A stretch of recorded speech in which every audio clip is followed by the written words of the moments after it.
Hey, what's up, ladies and gentlemen? Welcome to another episode of ChluyTalk. I am your host, hellachluy. Today we got a hella cool guest, but before I introduce her, I'm gonna run the intro.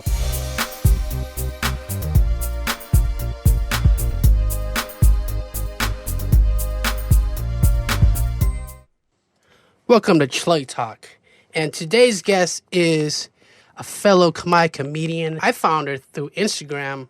Last year, she made a viral crabapple skit. Selena. Mom, please, can we just go? Go ask if we can get the crab apple. Go knock on their door. Ask if we can have a little bit. Just a little bit. Okay? I just need a little bit to eat with my balmate. Selena, please. Okay. Okay, fine, I'll ask. Hello? Hello? Hello? Hello? Hi. Hi, yes? Hi!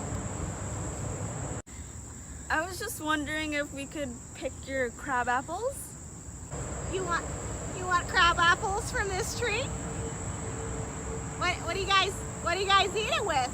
We eat them with salt and some pepper and some spices. Okay. Yeah, by all means. Welcome, Yoko. Hello. Thank you for having me. Thank you, Ma. Yeah. So pretty much I was talking to her about like how we met, how I stumbled upon her crabapple skit. So I'm like, why not invite her over to have a Chluy talk and just talk about how life's changing. Talk about life. Yeah, talk about life. Oh yeah, You know, the a lot has beauty of happened. social media and Instagram. And Oh my gosh. yeah, so Yoko, tell me a little bit about yourself, where you're from, rep your city, rep your pagoda, rep the hospital you were born in, all that good stuff. I'm repping the East Coast and small town of Chicopee. I wasn't born and raised here. I remember that. I remember when you first told me. Sorry to cut you off. Like where the hell is Chicopee? Chicopee. Yeah, you said Chicopee. I'm like, what is that? That's in Western Mass. So the western part of Massachusetts. Yes. And right. I feel like we're our own community. We're not like Boston. We're innovative, creative people, intelligent people, but just less fast paced compared to Boston. I love You know what I mean? Like you feel like it's like the city that suburbs. everyone talks about, kind of like It's the boonies, the boonies. Okay, so like trees and forests, like the. I mean, part of it. That's where my parents' house is. They're in the real boonies, like Amherst, Northampton, Springfield. Yeah, I heard of Amherst. Yeah, okay. So it's about Pimang from Lowell. Would you say? Lowell? Yes, Lowell. I love Lowell. The water festival. So sad, it's canceled.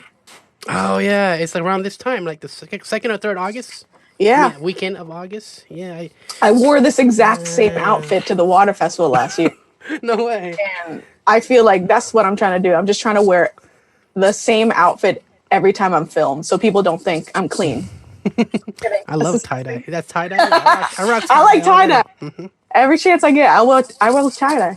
I'll do it. So you grew up in Chicopee? Like you immigrated there, your family? Or where y'all from? I'm out here because rent is cheaper. Mm-hmm. So that's why I'm out here. And it's close to my job where I manage a sushi restaurant. That's what I also do on the side. But my parents were actually sponsored to live out in Amherst. So there was like a huge Khmer population there. And then they eventually moved into the boonies, into the woods.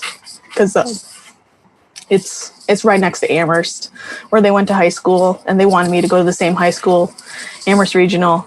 And I was lucky enough to be around like a lot of Khmer people. And I feel like that helped me get to know my culture more. Like in U.S. history, I chose to write about the Khmer Rouge. Ooh. So that forced me to like learn my history. Like I took it for granted at that age, but now I get older, I just want to learn more and more. So you did they teach you that in school, or did you have to? They actually did.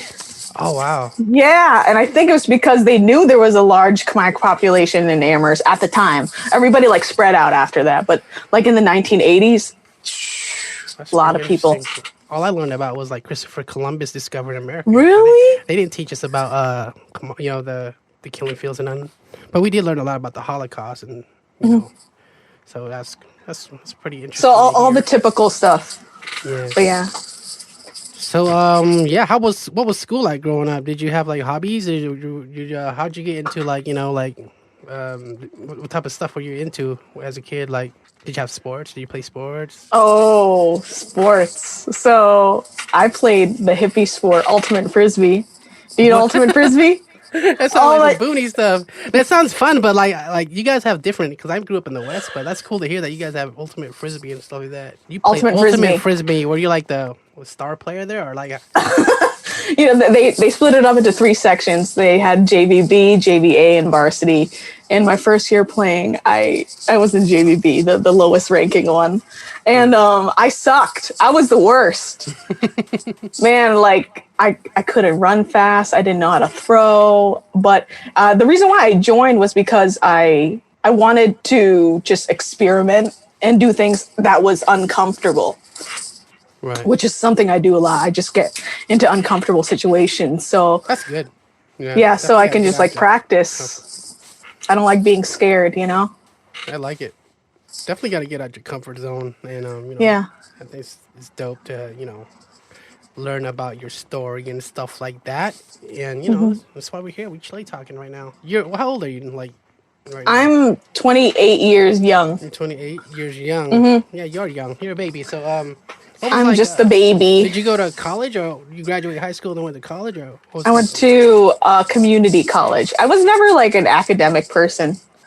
Like I think I did better outside of the classroom, and I learned a lot more like lessons when I wasn't like putting my head inside a book.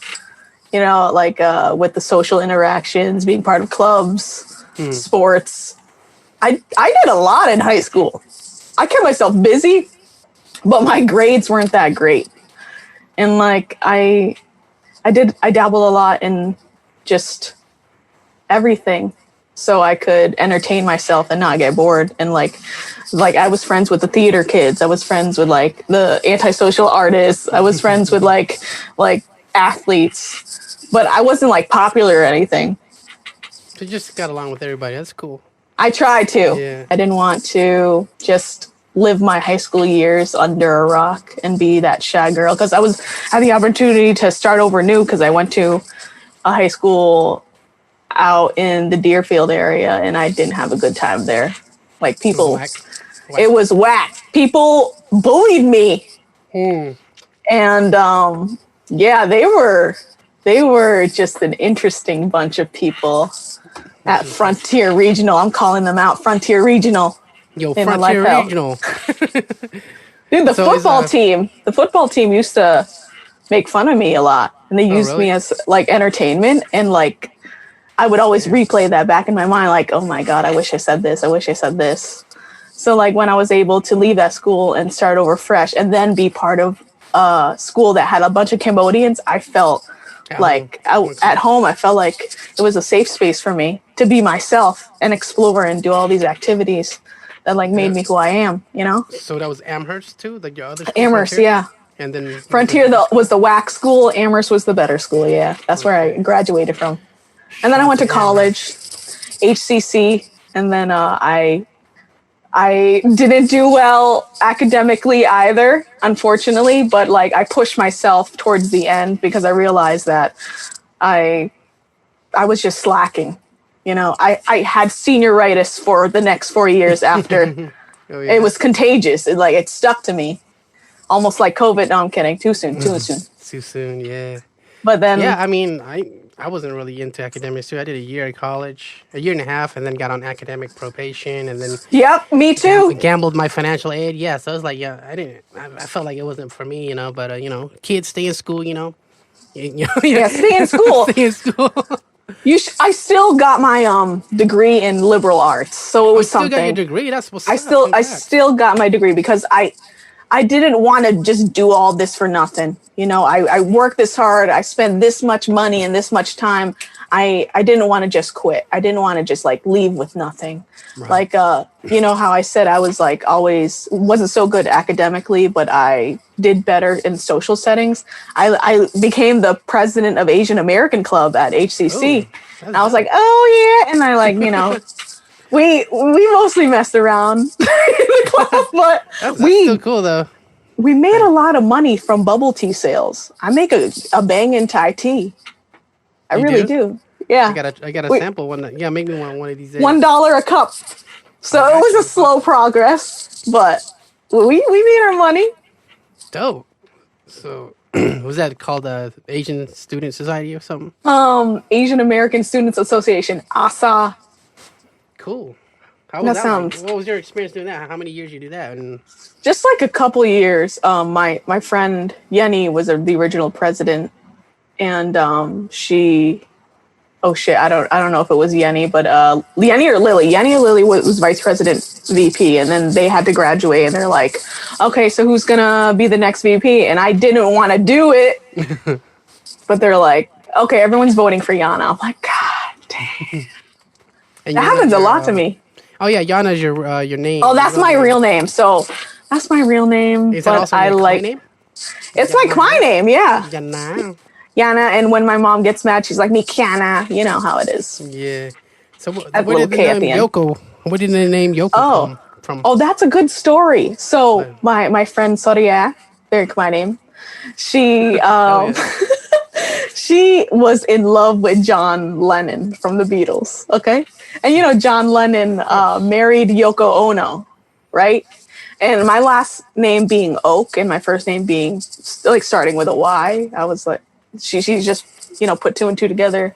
She's like, okay, I'm gonna call Yana Yoko, and she just called me Yoko, and I was like, I kind of like it. Really simple, I like and it has Yoko. my last name in it and the initial of my first name in it, so I stuck with it.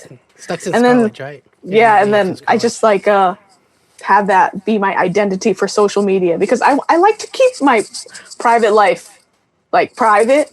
I don't like too many people knowing too much about it. You know how it is. Yeah, I know you. I know how it is. Yeah.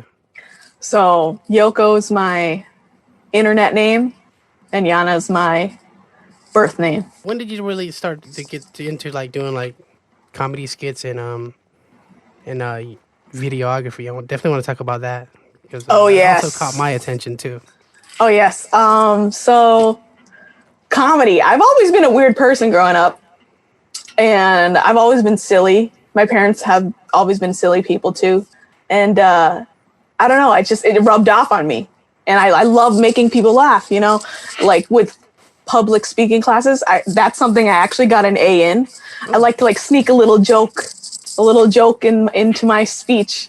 And like, when I notice I can make people laugh like that, I got a high. You know how it is. Like when you Yeah. make people laugh, you're like, oh shoot, I want more of that. I want more of that laughter. It keeps me going. So I got a little sample of that, just like in small group settings, in like front of public speaking courses. So that was kind of cool. And then eventually, my dad always loved recording things. He loved filming.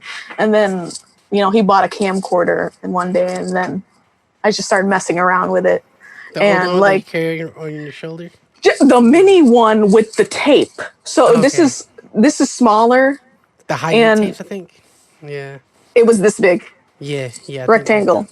I know what you're talking But about. I think the first thing I ever recorded was probably my siblings and I singing "I Want It That Way." And it was so bootleg. Okay, let me tell you, how people record and upload on their computer Yeah. and edit it? So this is what we did. We would record one verse and stop the recording. The next verse, stop the recording. And then when you play it all back, it was like the whole entire song and the whole entire music video in the camcorder. So that's how that was like my first experience of being funny. So then I brought that to school, showed my friends, and they thought it was hilarious because it matched YouTube, you Right. know. So just like messing around with cameras, seeing other influencers, online just like influenced me to. I think I'm kind of funny, but I don't know. I lucked out because other people thought I was funny too. You know? No, I like your humor. It's dope. You know, I'm weird.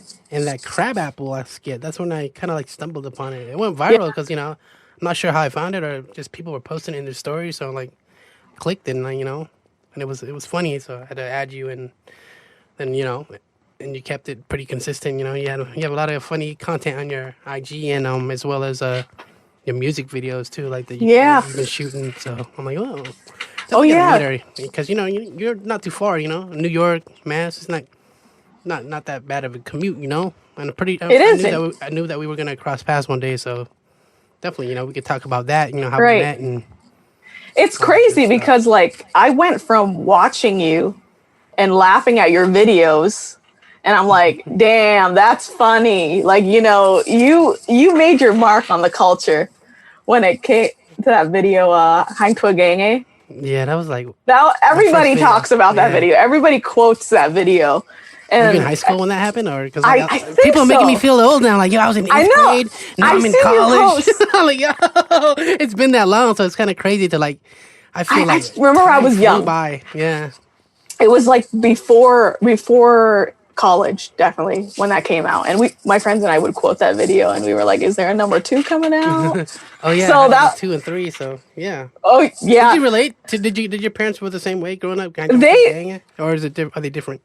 They're they related to it in certain aspects, but they never because I was like, a homebody and slightly nerdy, they knew I wasn't up to like no good whenever I left the house. So they never like said those things, but they thought it was hilarious because they knew of parents who probably like said those things.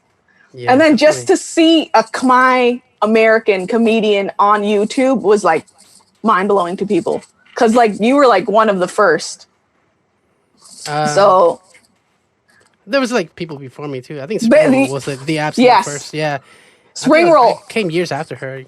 So so. That was cool to see too. Like, but I did my videos because of the trend, the things white people say, things Koreans say, things Filipinos say, what New Yorkers say. I just did it for fun. I typed in things Cambodian people said. No one did it yet, so I just did it for fun and just exactly. I think that's how like I found you because of that trend and because you were like the only Khmer person to do it. So you were one of the first in that aspect. Yeah, like that was like my first taste of YouTube. Like I think I was just new to YouTube in general too, so it's kind of cool. Just kind of just to continue to do it, because like you said that the high of like entertaining people. So it feels good. I had to keep it. You just have to keep going. So now I'm like 10 years into it. I'm like you can't stop now. I feel like it's comedy was never really my passion. I was always like funny to my friends. You know what I'm saying? So I just did it because like I just want to. As a thank you to my core followers, I just want to keep them entertained and have relatable content. But like that's why I feel like we kind of have like similar story. But you definitely paved the way for me. Like if I didn't see you and other people like do it, I wouldn't have the confidence to do it. Like for real, there were definitely other Khmer YouTubers I remember, and I like remember they would parody Khmer karaoke videos, hiding behind the bush. And I forgot what the YouTuber's name was, but like they would like make fun of Chambodian Sul, and they would instead say Chambodian Sours every video, and that like stuck with me. But yeah, you guys definitely like gave me the confidence to start doing that stuff. Thank you. I'm glad that we could inspire the youngins, the next generation. I definitely want. I feel like comedy, like Khmer comedy, is kind of like a rare, like kind of like I don't know. I grew up on a Kram and Kram Loto. The Khmer comedies from like the early 80s, 90s. Yeah. So I feel like what we're doing like Khmer American, comedy. So I feel like definitely that's a niche. We're like our own little group, like because like my Khmer fans in Cambodia, they're like I don't speak enough Khmer. You know what I'm saying? So it's like they can't really relate to the Khmer American story. So. I think it's dope to just have that humor that where us Khmer Americans relate and definitely the people in Cambodia they like watching us too. So it's They're I like, think what most are of those yeah. Khmer Americans up to? Yeah, it's like I think most of my YouTube followers are from Cambodia, so I'm definitely That's thankful for that. cool. Yeah, definitely want to try to art my best to like get my vocabulary up. You're never too late to learn. So Yeah. yeah, so but also I just like to have fun and and I like what you're doing. That's important. You're pretty hip. Like, You're hip with the game. Like, go ahead. I'm sorry to cut you off. no. I like hearing your story too. Oh yeah, like like you're on that TikTok. I'm still learning TikTok. I feel like I'm it's kind of different trying to learn a whole new platform, Right. different effects. So like you on it, you making some that no note skill was like I was dead when I saw Dude, it. no new skit And then was no.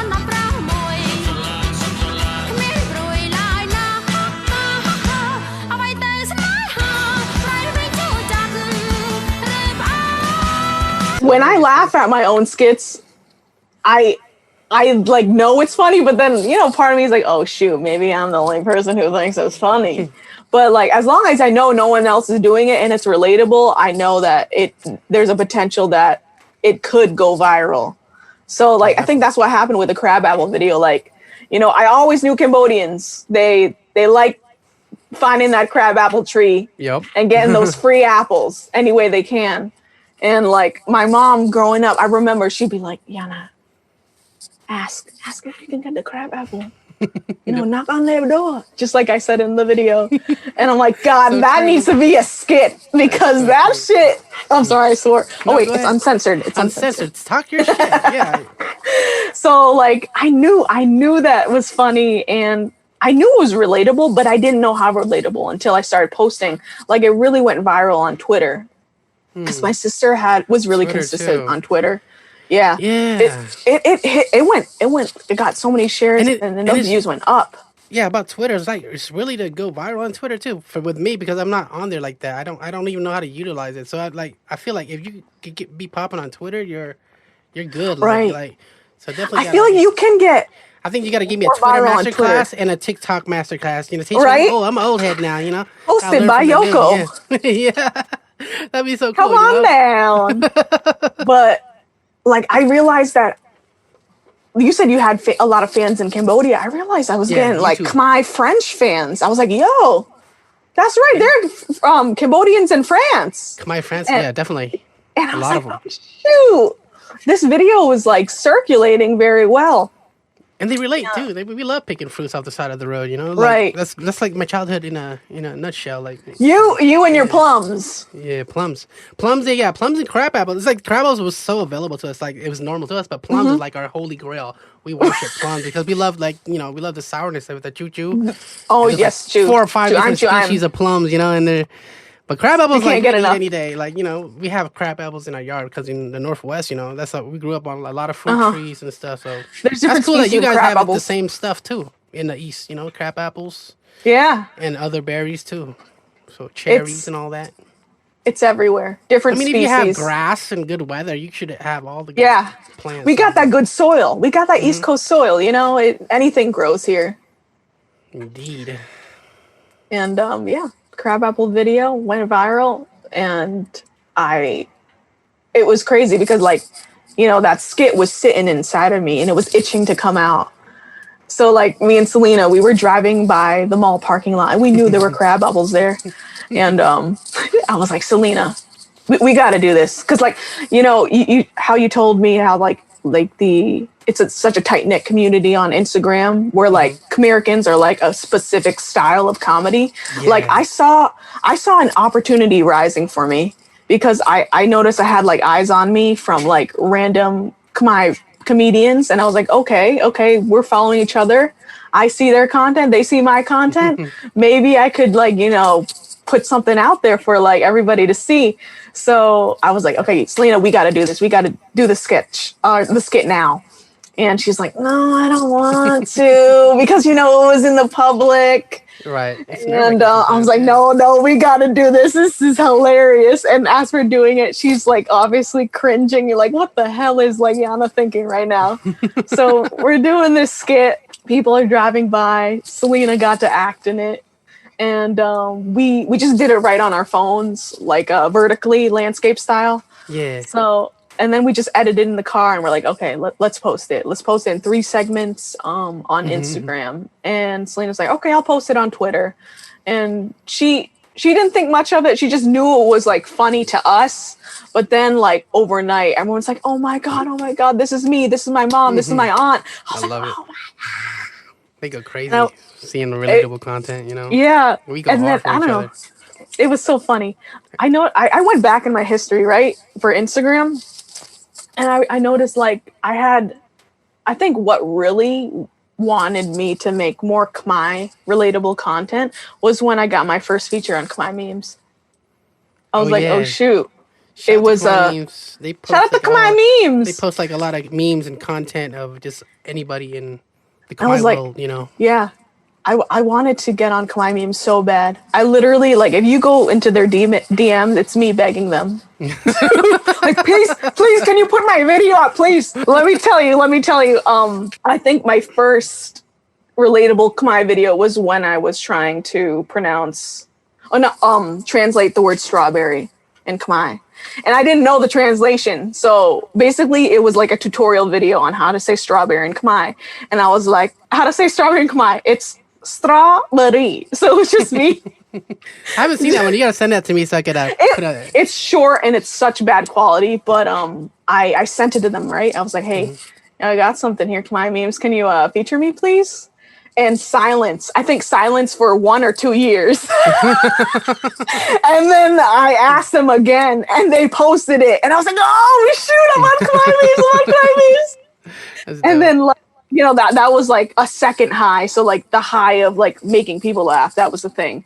And now I had this high of like wanting to be seen by other Khmer people and being featured on just like Khmer pages. I was like, oh shoot, there's something here. I need to like ride this wave before it goes away. And like I saw a lot of like male Khmer comedians, and I was like, okay, you know, I need to put my foot in the door. I need to break that Khmer glass ceiling. You're like, okay. Yeah. I need to show up. You know, I need to show face. I need to show up. So, and I just wanted to like spread my random ideas and spread laughter, you know. That's cool. We definitely need like more women in, you know, in comedy and stuff too. You know, it's good to see, you know, we're here for it, you know. I don't want to be like that random beautiful girl off to the side. I mean, I do. Can I be funny and beautiful? Can I do both? Yeah. You can do both. I'd like that. But, you know, I wanted to put the spotlight on us. It's dope. Yeah, I love it. I love your story. What's your process like for making like skits? Do you write it down or is it improv? So Crabapple was improv. Like, you know, what would happen is like I would obsess over like a skit and it'd be just in my head. And then like sometimes I just press record and do it. I don't think I've ever written something down and like said something word for word. I like just like winging it. Yeah, winging it seems to work. You know, I feel like that's the only way I know. And that's what you made me do when I met you. I was like, oh shit, hellachluy and spring roll fever putting me on the spot right now. Oh shit, what do I say? Okay, he looks like The Weeknd. All right. Oh yeah, that one was fun. Yeah. That was so fun. I was like, they're really putting me to the test. But you know that sometimes improv just works. It works. Yeah, I feel like, you know, that's my style, and I've always been doing it that way, and I'm pretty sure I could write stuff down and memorize it, but, you know. Right. I think on the spot, on the fly, it's kind of like, it's something I'm used to doing, and it's sometimes cool to see that pressure. You're doing the same. Yeah, pressure, and just don't overthink. Just shoot and upload sometimes, you know. Sometimes when you overthink, you know, or exactly. you don't come out at all because the fear of failure. I think that's, you know, me as a creator, I do that a lot too. Like I always have these dope ideas in my head, and then I overthink it. Like, then I don't even put it out at all. You know, like, I should have just did it. You know. Yeah. Like there's a secret video. There's a secret Crabapple video that's Halloween themed, and Selena and I made it, and we're like, what the? It's so bad. But I think we're gonna release it when it's closer to Halloween. We'll release it. Yeah, you never know. It might be. You know, I think their type of humor could, like, you know, pop off, you know, just like the You know, especially like kind of like the bootleg style, like especially with the green screen, like stuff like that. Like I love bootleg. like the intentional, you know, messed up green screen. Like I think that's hella funny. You know. I love it Yeah. when people aren't trying. I feel like Yeah. that's funnier. Like I know when people are overdoing it. Like Yeah. just with all the works, all the great camera gear. Like that's great and all, but sometimes when people record content and it's so bootleg, that is funnier. That's part I of will the probably comedy. like it more. Yeah, that's part of my humor too. I like that, just that raw uncut too. You know. Raw, uncut, Yeah. just slightly lame, but purposefully. That's Yeah, great. When definitely. people aren't trying, it's funnier. I love it. Sure, for sure. I definitely gotta check out your other videos because I just know the crab apple. You know, You just gotta scroll No, I further. definitely gotta go further because you've Yeah. been doing it for.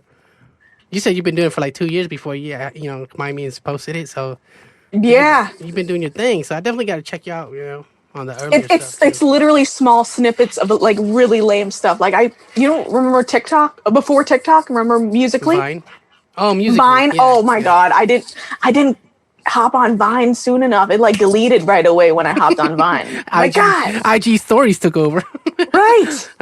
So Yeah. I messed around with Musically a lot. I posted dumb stuff and some Khmer relatable stuff, but not too much.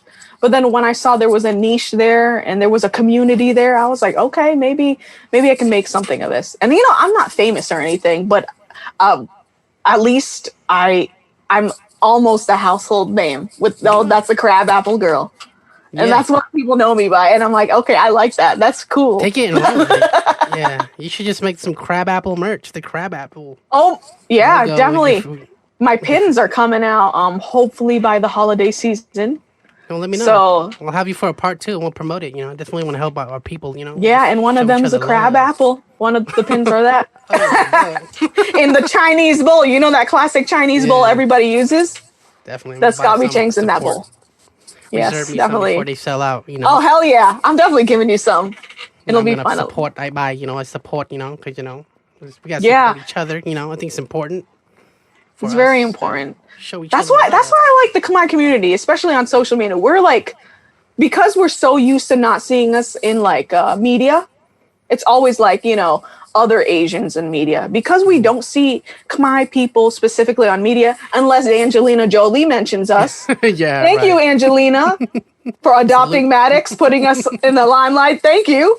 I hope Maddox watches this. Shout out to Angelina and Maddox. Shout out. But like I haven't seen too many Khmer people in Hollywood, in the mainstream. So because Khmer people didn't have that, like we immediately became supportive of each other when we saw each other on social media. We're Right. like, oh shit, other Khmer people exist in America. Oh shit, we relate to each other. Oh shit, you have the same fuzzy peacock Khmer blanket as me. You know, Yep, the mink blanket. the mink. Is this supposed to be fake mink? It's fake mink, yeah. I was hella But yeah. allergic to it. And that's why I love like being part of this community, because everybody's literally just like, we know each other. You don't have to say anything. We know each other. Like me pointing my lips, you know what that means. Yeah. Over there. Pointing with the mouth is like, you know, it's universal. Not even, you know, even the Filipinos Right. do too. They Right. go hard for claiming it too, because, you know, I think we're all similar. Like a lot of us just immigrants, you know, we have a lot of the same upbringing, you know, like even the Upbringing. Latinos, the Mexicans, they also have the mink blankets too. So Yeah. yo, that's what we do, you know, that Homer Simpson Right. when he's sleeping with the puy, you know, the tiger puy. Yes. Yeah, Oh yes, so yes. I think the Mexicans are yo, this is us. So they were tagging their people too. That's so. what I love posting Yeah, on I love Twitter. it. Like That's how we could posting all on relate, Twitter, though. You know? Yeah. Everybody. We're all alike in some ways. You know. Exactly. I found that out is through social beautiful. media. Like, it's not just Khmer people relating to us. It's like every Southeast Asian, Latinos. They're like, oh God, you guys are the same as us. And then because we see that we can relate each other, there's like less. Unity. There's more unity, it's more and less unity. confusion about the other side, you know? Right. That's awesome.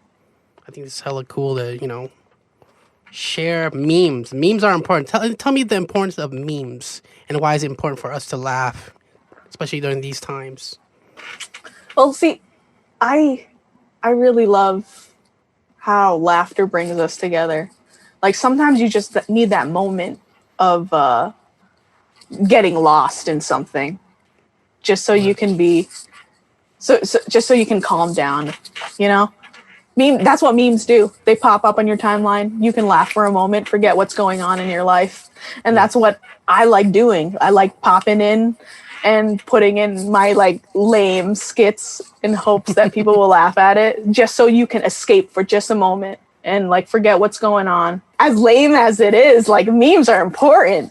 Yeah, definitely. Oh, Memes help you escape. I wish I had more memes back then and I wish social media kind of like existed like this back then. I wish I knew there was like a Khmer community on social media. If I were younger and knew that, maybe I wouldn't have felt so alone when I was like a teenager and a child, if that makes sense. Yes, total. Yeah. Thank you for sharing that. And you seem like you have a really good relationship with your sister, Selena. You know, talk about your guys' best friends, you know. Yeah, I guess your relationship with her. I guess we're best friends. You know, we fight like regular sisters. We laugh like regular sisters. I could say anything to her. She could say anything to me. And she's oh. Selena. Welcome. Hi, Mr. Where did you come from? Hey, Selena. I can't hear you because She was here the whole time. Oh, really? But oh yeah. yeah, but this is Selena, guys. Yeah, we were just talking about that. I Silver. think it's really cool that you have a really good relationship with each other. I think it's important to, you know, love each other, you know. Yes, I agree. I heard my name and I gravitated towards this podcast. I told her to pop in. I wanted to surprise you. I told her to pop in. Oh, Yes. that's dope. I love it. Yo, yeah, Oh, nice to meet you, though. Okay, Mr. hellachluy. Nice to meet you too. But we were talking about how we like sometimes like fight, but we're still best friends, you know? Yeah, we're blood. We blood. And dude, we say some crazy stuff to each other, but because we're blood and because we've been through a lot, you know, you can't like just kick that person to the side. You have to forgive, forget, move on, and build. And that's what we're trying to do right now. Build that empire, you know. I think you guys got something going, you know. She was a Twitter. She put you on Twitter. Does that help? Right. You know, like what if you guys didn't put it on Twitter? You know, you never know. Exactly. So like, I find it really hard to like, you know, to like be seen on Twitter. For me, just my experience, but other people be popping. you just I just don't use it much. I don't even go there to vent and nothing. I just go there to read my news, and see what's trending. You're striving on other platforms. You could transfer that over. Yeah. You just got to know that Twitter is quick. So you need visuals. You need visuals and like I used to just post YouTube links and I'm like, okay, someone's going to click that. They don't click it. You got to actually put the video up there. And then it might be shared and your captions can't be too long or else people think that's corny. Like there's a whole Twitter's another culture. All right. There's like, you got to behave a certain way and do things a certain way in order to succeed, you know? Dope. It's another like difficult platform to navigate. But once you get the hang of it, it's easy. Just like TikTok. Once you get the hang of it, it's easy. It's supposed to be user friendly. All these like platforms that are hard to us, it's just about getting your foot in the door and like putting something out there. So like if you start posting stuff, I'll definitely share it. And you know, there's mad Khmer people on Twitter. Yeah, it's like I didn't know that. Yes, yeah. Like it's a whole nother world. Yeah, I think I'll definitely be more active on there. It's just like I just put YouTube links, like you said. Like I just cross promote from IG to Twitter. So I'm thinking, I don't really see no activity. So definitely switch up my strategy on that side. Just post little snippets of actual videos, so that way short, and you just see how that goes. Because I feel like, you know, I think Twitter really solidifies who, you know, like if you're popping or not. You know what I mean? Right. Like, yeah. But once you get your foot in the door, it's almost easy to go viral because it's got that reshare button. Yeah, that retweet. That reshare. Retweet. Oh my god, I don't even see it. I'm still learning Twitter. I didn't even say it right. I'm a lame. But that retweet button gets people like attention. if you got the right content out, people share it instantly like that. See, with Instagram, you don't know who's sharing. You gotta like look in their stories. You gotta see in the DM. It's not like public knowledge that things are getting shared, you know. But with Twitter, it's like it's out there. Everything's public. Every movement is public. So yeah, I like some of the clickbait too that people do. It's creative, like, you know, like click here to see my OnlyFans, but when they click it, arrest the cops who killed Breonna Taylor. I think, yo, that's dope. That's a dope, you know, move to like actually get people to get involved. You know, like it's a real important issue. Like it helps. They be getting a lot. You know, they be getting a lot of retweets too. Like, okay, so it's like it's a different thing. You know, I think that's a cool way to do things too. You know, sometimes you have to clickbait to like spread awareness. That's a thing now. How important is that for you? Like, I see that you were active too when like a month ago when everything was going on in this world, all the craziness. You know, I admire that. I was trying to do my best to do the same too. You know, it was. I'm not gonna sit here and be like, oh, like everything's better now. You know, there's still a lot to do, and a long way to go. You know, everyone feels like they're not doing enough. And there's a pressure to always do something, and it's a good pressure. It's good that we're pressuring people to do something because you can't stay silent during this time, you know. And silence is violence. It's so weird because like no matter what you do, like it's like either good enough for some people or not good enough for some other people. Like, you know, with the black square situation, it was a great idea, but then like the execution was off and people critique that. So like, you know, I had a lot to say about the black square situation. Like I thought it showed solidarity, and there were people posting that I didn't think would ever post a black square or mention like Black Lives Matter who were doing it. Like I saw like beer companies who had a huge white following posting that black square. I was like, ooh, you're doing something. But then there was another side where people were like, why are you posting that black square for? You're doing nothing. And I'm like, okay. And the hashtagging, and then they have their own, you know, little reason why we shouldn't do that. The black, so like, it was mixed. It's mixed. But I think we shouldn't tear each other down when it comes to like stuff like that. It's like the fact they're doing it, they're doing something. That's step one. Let's not like tear them apart for not doing enough, because they really didn't have to. They really didn't. And like I myself like try my best to like show up to rallies, and I haven't got into protest, but I try my best to be vocal on my social media platform about the issues in the world. Because, you know, I before the skits, before the comedy, I spent a lot of time arguing with idiots online. Oh yeah. Yeah. Oh my God. Energy. Like I don't know how to somehow I found that energy somewhere. Today I got time. Oh my God, I got time to put you in your place. But like it's exhausting. And so, you know, like sometimes I like pop in on like some Khmer, not Khmer pages, like Asian pride pages. And sometimes like they'd post something and there would be some racists in there. So like, and I tried to get through to them. And of course, like you can't get through to people when you yell at them. Yeah. Unfortunately, even if your opinion is right as hell, sometimes you can't approach them and like undermine what they're saying and demean them. So it's like it's strategy. You kind of have to handhold them to the right side of history. You can't just saying you're wrong, you're an idiot, you're a racist. Like tell them why. Tell them why they're racist. And I know people. Facts, yeah.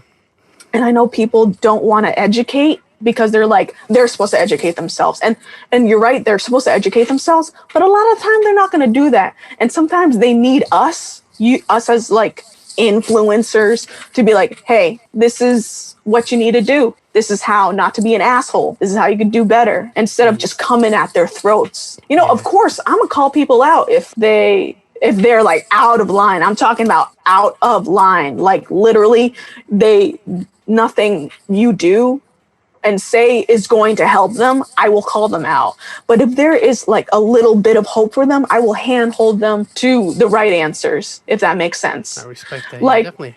So it's, I try to take advantage of my platform. There was a time where I didn't want to mix social issues on my platform. I'm going to admit to that, because I'm like, this is a place where we need to release ourselves and be happy and escape, like I talked about earlier. Right. And I spent most of my just like social awareness stuff on my private accounts and just venting and arguing with people. And I was like, there's a lot of good stuff being said aside from the arguing. So I'm like, oh shoot, like if there's a place to say this stuff, I gotta say it where eyes are on me, so I could possibly make an impact and make people not feel so alone. And I was like, okay, I gotta post something, I gotta say something, I gotta put my foot down, because I don't want bad people to get away with what they do, and I don't want the bad people to get comfortable. My motto is, it's not my original motto, it's just like take up space, because your presence is like resistance within itself. Like you might not be able to join the protests, but apply for that job, show up to that town, eat at that restaurant. Your presence is very important. A lot of people are like, oh, I'm not doing enough, I feel bad, and that causes them to retract and hide out more. But like sometimes all you got to do is have that conversation with grandma, grandpa, mom, dad. Yeah. And that's doing your part too. You don't have to go on social media and prove yourself. As long as you are doing something about it privately, that's fine. And there was this pressure to like show what you're doing, prove yourself. And like, and that's great. And then like it shows solidarity, but with social media, you can't make anyone happy. You can't make everyone happy. Exactly. So yeah, that was my little rant. No, thank you for sharing. Yeah, I totally like hear what you're coming from too. Like as influencers, you said like, I kind of felt like, dang, I think the longer I'm quiet, or like I can't be quiet, especially like I felt like the world was crumbling like every day for like a long period of time, and I felt like I should have done this like years and years ago too, like a lot of people say not that. be afraid to lose followers. I think I lost a few followers posting the stuff like that, the petitions, and I think I lost a few hundred, but I also gained like a few hundred too. So it's like maybe it's sometimes it's good to lose followers. They don't belong on your friends list anyway. Right. At the end of the day, this is human rights we're fighting for. That's what. So if they they're silent like people, about our innocent people, our African American people getting killed by law enforcement. Why is there any type of argument, like any type of justification for that? Like we see it, like, people recording it. Yeah, they'd be like, oh well, he was resisting. Like, come on, man, you still don't kill a guilty black man. You gotta bring him in alive. Right. So that's why I was really, really angry, mad, depressed, all kinds of emotions. Kind of like everybody was feeling like that. I wasn't in the mood to be funny or post content during this time. I felt like, we got to do something. We have a platform. It's time to, even if it's sharing, signing petitions, sharing links, with important information. I'll see a lot of people put their links in the description to redirect, resources for people to like that educate themselves on, which is really cool. So, yeah, like you said, we will never know what they go through, but it's just our fight too, because it's human rights, Right. We just gotta. It's everyone's fight. And protesting works, It's, a lot of bills and laws are getting changed because of it, So it's like, don't say it don't work, Right. Like sometimes you just gotta put the flame under the government before they change. Yeah. If anything, I feel like the FBI hate the cops. Isn't it funny how like other like groups of government hate the cops? The military are embarrassed of cops. You notice that? Man, that's the more footage I see of them beating up protesters or whatever, like just jump kicking them, hitting them with a baton. I'm like, what the heck is this? They're supposed to protect and serve. That's their motto, right? Exactly. The slogan. I'm like, and there's like actual proof that people, like citizens, are taking with their phones. Like they can't lie because it's on video. So it's like, and the more I see, it's like a compilation of it now. That just cops beating people up, especially like just protesters. Some of them are getting home from work. You know what I mean? Right.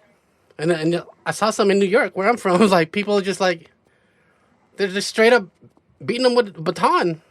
And like, was that necessary? Yeah. For you to do that? Like, can you learn some more skill sets in order to defuse situations? And Like, he was just like heading home from work. I think it was like they just attack you like during that whole curfew thing, like a few weeks back. Yeah, like. What Like, if he how was does an this essential help? worker? And what if he was an essential worker? You Right. pick up an essential worker. Like, it blows my mind. Like, how do you think that's going to help? Because that's just going to create more tension. Mm. You know, like, why would you're supposed to serve the people, protect the people. It just makes no sense how they operate. And the fact that each department doesn't operate consistently and everybody does their own thing makes no sense to me. You know, everybody has a lot to say and has their own encounters with the police, you know. Right. Yeah, But definitely, that's what's going on in the world, man. Yeah. That's why I definitely want to have an open discussion. I think definitely you're the person to talk about with it, about it with because I see you doing your thing and I admire that and I feel like we should encourage each other to even though it's on social media, it's still information that people need to read. It's important and they can take action. They can hit the streets, and they could vote, stuff like that. Right. It There's all makes a lot of difference. ways to help. And like we have to stop nitpicking each other about like how you're not doing enough because sometimes like it's necessary for like people to work on different things. Like y'all can do the protest because you have the time to. And then y'all can work on the petitions because you have access to that and you're busy. And we can like work on social media because that's our thing. Everybody has a place in this movement. Right. And some people can't spread themselves thin and do every part. But as long as like there are people working in different categories and different parts of the movement, we're moving things. We're getting Moving things forward, done, yes, exactly. Especially in the pandemic, like a lot of us don't want to. Yeah, it's just like there is a pandemic going on right now. Let's talk about that. How has the COVID-19 and the pandemic affected your day-to-day life? I know that you're a restaurant owner. Can you tell us a little about that, like or how manager, you overcame adversity and stuff like that? the manager, front of house manager. Did it say you own? You said, you said I was the owner. Oh, my bad. I meant manager. Same thing. Right? I wish I had. You run that shit. I wish I could say I own this restaurant. But yeah, dude, the pandemic's been crazy. Curbside takeout. I've been in and out of it being creative. Like a lot of it's so strange because everybody wants to be more creative. And you know how I do video work with people. People wanted music videos during the pandemic, and I'm like, I had to turn down some opportunities because I'm like, I don't want to show up and record you while you're with all these people. And they like be spitting bars, but also spitting COVID-19 molecules. Sorry. Yes, I don't want you to be spitting that COVID. I'm sorry, bro. I'm sorry. But yeah, work. Oh my God, work's hard. Work was hard for a moment because it got harder because of that adjusting deliveries? the curbside. We don't do deliveries. Fortunately, and that's a fortunate thing that we don't do deliveries because I feel like that would have put our staff in harm's way. But we had to do a whole switch up, and we pissed off a lot of people, and we feel so bad. But with the pandemic, we just need to be more patient with essential workers right now. And I know we're not nurses, we're not people who work in medical, but we're still food service workers who are supposed to keep clean, but then tend to hundreds of people. So that's just a challenge to constantly keep clean and then just be super organized and fluid during this whole process. There's just a lot to ask for. And I just want people to be considerate of food service workers right now. Right. So, and it got even more busier, right? Because there are people ordering it for takeout. Yeah. There was, oh my God, I had a line that was a U shape, but then it turned into the Fibonacci sequence, that swirl. Wow. Were you guys understaffed or like did your staff panic or how did you guys overcome? We just dealt with it. We just didn't know what to do every day. We just knew Fridays were the number one days that got busy and we needed to like have more staff then. But like we took each day differently because it dependent on like how many orders we get, you know, on each day. Like Monday is not going to be as busy as Friday, Saturday. So the amount of employees would fluctuate depending on the day and the busyness. So yeah, dude, the pandemic really switched up my life there. I had to focus more on my job and I couldn't do a lot more creative stuff, unfortunately. But now, like, as you can see, I'm posting more because like I feel a little safer, but then now there's a spike again for COVID, which is scary. And we all saw coming, but people ignored it. So it's weird because we're like in this phase of phase 3, phase 4. We're like, well, we're not going to phase 4 yet. We might have to retract back to phase 2. Yeah. Does New York have New York travel restrictions on August 1st? They have restrictions for people flying into New York. They got to do like a 2 weeks self-quarantine. That's the only way to stop it. You got to stop that travel. Yeah. Definitely. So it's been really scary. And it's just like spiking in Massachusetts right now? We were one of the last to open. So it's like really slow. Yeah. So I feel like we're doing a good job on handling it. We're just worried about like out of state people coming in because you know Massachusetts. I don't even know why they're trying to travel right now. You cancel all your plans, yo. I canceled a lot of flights, you know, like we gotta, you know, why you traveling? You know, because like chlong, you know, you can chlong from state to state. That's how it started in the first place, you know. Right. Chlong, you know, that's real. You just gotta cut that, and then we'll be okay. Don't come to New York, man. We're actually doing good right now. I think we're like one of the few states that really containing it because we're at one point we were the epicenter. So it's really cool to see. Oh my God, dude! I was out there the night before they shut everything down. It was so scary. I went to watch Harry Potter and the Cursed Child. I got a souvenir. Oh, you don't see it because I'm in the box. Got this little souvenir. Okay, this is my little trophy of surviving New York. The day before or the night of when they shut everything down. That was the last night of Broadway. You know what's something I got pissed off about? I'm like, okay, y'all know a pandemic's happening and people are canceling their seats. Why don't you just, you know, give me a little discount? Let me sit in the front. But they wouldn't allow that. I'm like, damn, Harry Potter, like y'all about to lose money right now for Broadway. Just let me sit in the front. And then they ended up shutting down that night. I'm like, so did you see it or just you watched it and then it closed down? So we got to watch part 1 and part 2 of the Harry Potter Cursed Child in Broadway, and it was so good. I'm not gonna say anything, but it was still scary. Show yet? It's a Broadway show. You're joking. It was like a. Well, I saw Cats. I don't know if that counts. Cats counts. Oh, okay. Cats is a classic. Okay, yeah. Wait, Cats the movie?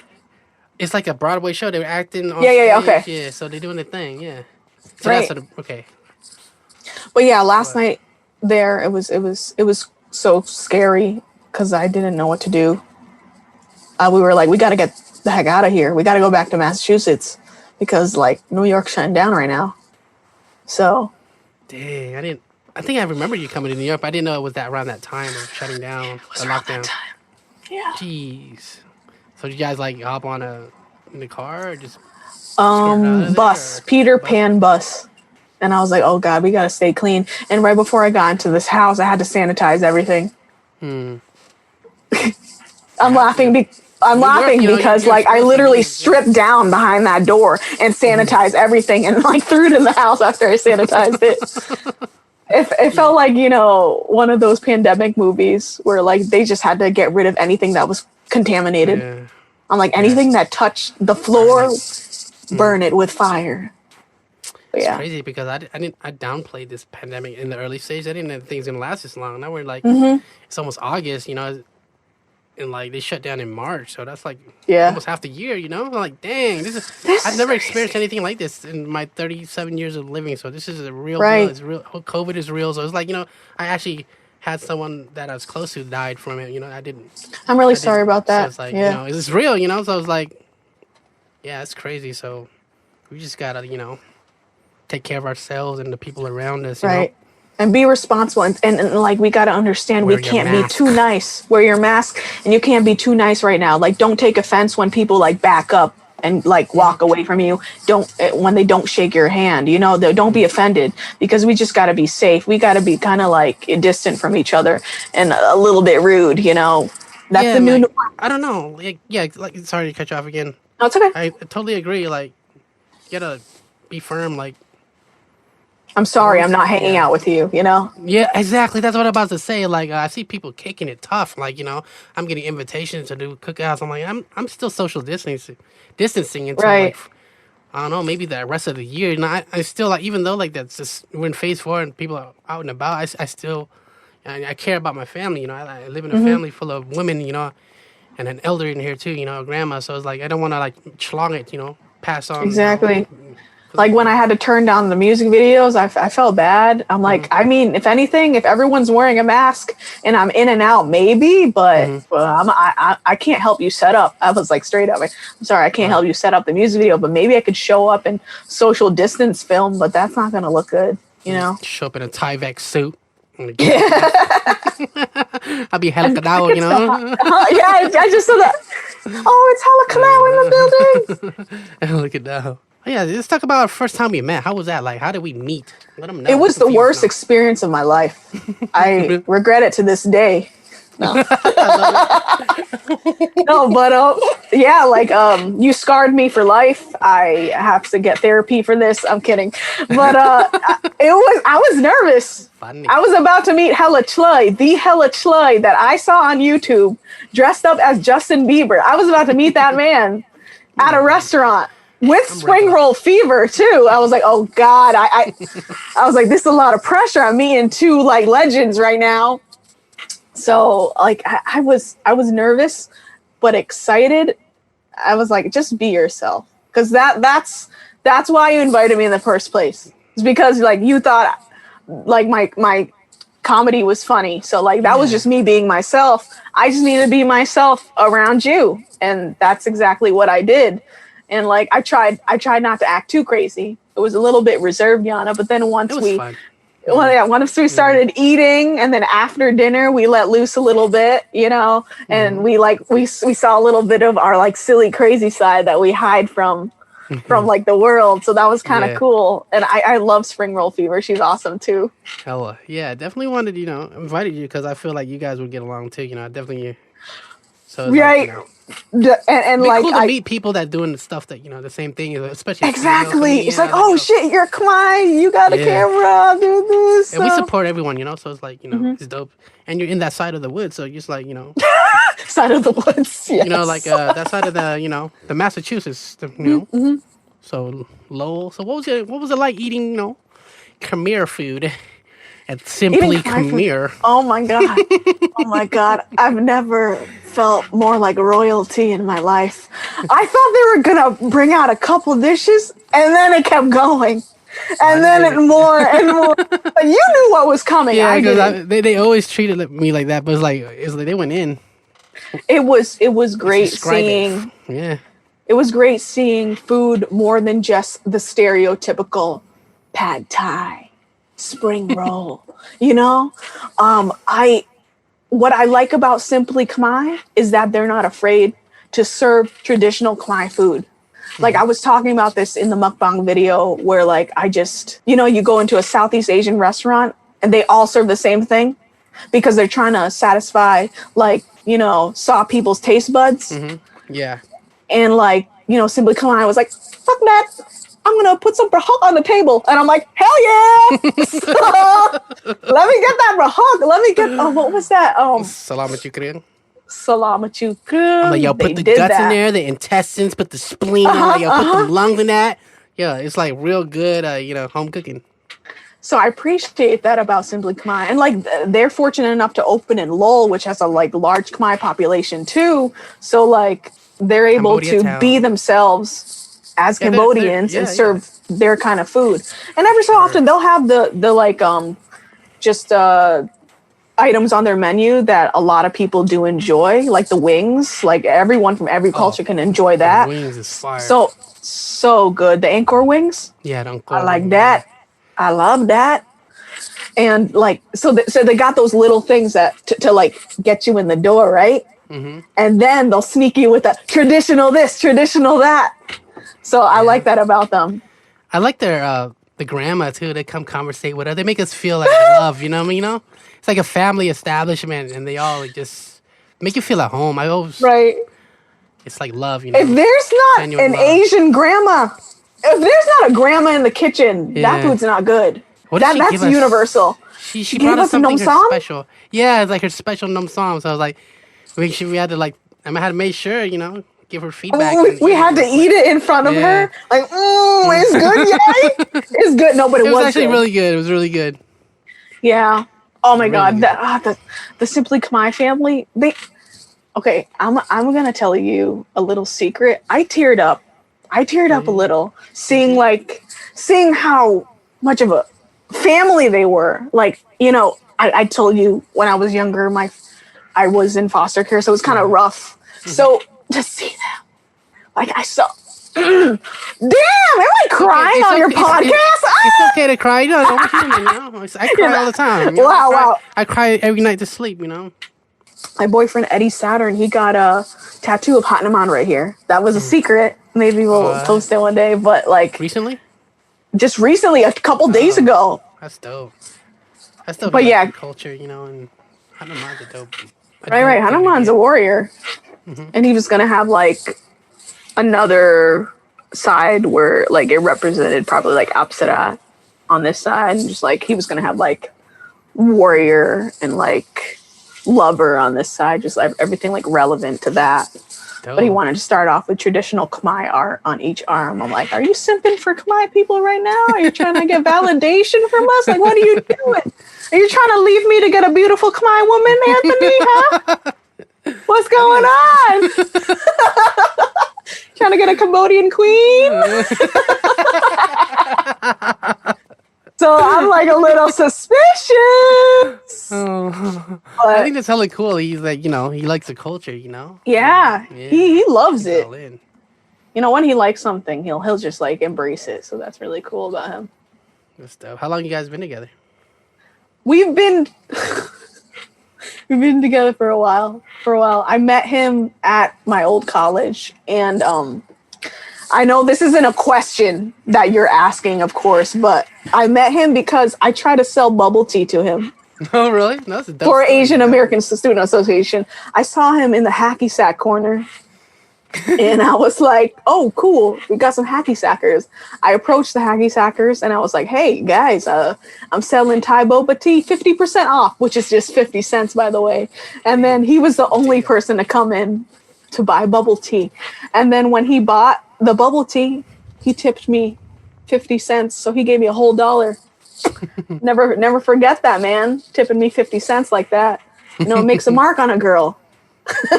Dang, but yeah, that's how we met. We share stories about how we saw each other in the hallway and we like each other's style. But now 4 years in and we drive each other crazy, but it's all love. That's how it is, yeah. It's all love. And now that he got a tattoo of my dad's art on his arm, I'm stuck with him forever. I'm in. That's like a tattoo contract, man. You gotta dunk him now because he did it for you. You gotta go and get that ring and put it on his finger one. Shoot! For the whoa! I'm just kidding. Role reversal.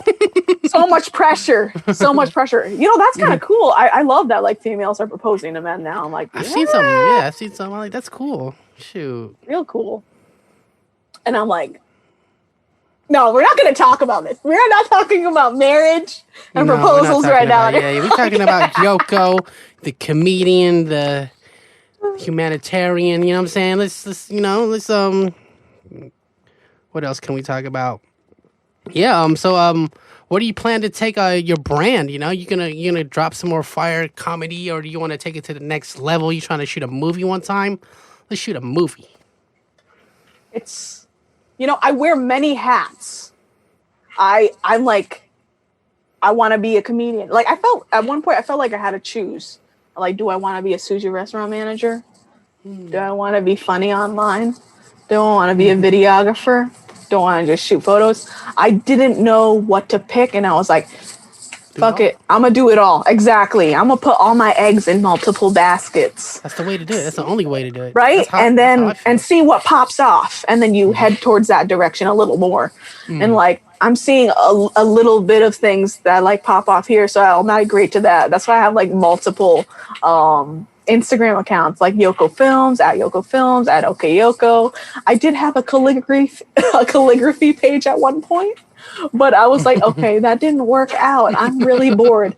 Like, I like drawing, but I get bored. That's my problem. I like get bored with what I do, even if I become good at it. I don't know if you've ever felt that way, but yeah, you do. And it's like where we talked about, like when someone says, "Make me laugh," you're funny, make me laugh. I'm like, let me get comfortable.